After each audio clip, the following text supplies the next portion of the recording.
Double engine government সরকারের। কেন জানেন? এই যে নির্বাচন কমিশনকে নিয়ে এসছেন, তার পায়ে আমি জবা ফুল দিয়ে বলছি আপনি ভালো থাকুন। আপনি গভর্নমেন্টের হয়ে এনআরসির খেলায় নেমেছেন। বলছেন একবার কারো বাড়ি যাবে, ঘুরে চলে আসবে, 4 বার যাবে। 4 বার তো সকাল দুপুর বিকেল সন্ধ্যেও যেতে পারে, নাও যেতে পারে, নিয়ে তার নামটা বাতিল। কত বড় সাহস!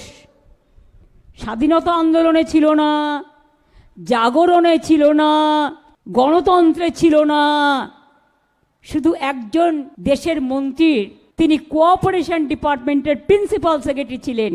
তাই তিনি এসে ডাবল ইঞ্জিন সরকারের মতামত নিয়ে ভোটার লিস্ট থেকে নাম বাদ দেওয়ার চক্রান্ত করেছে মানুষকে, যাতে ওনার বন্ধু কলমে ডাবল ইঞ্জিন কার্ড খেলে তাদের জেতানো যায়।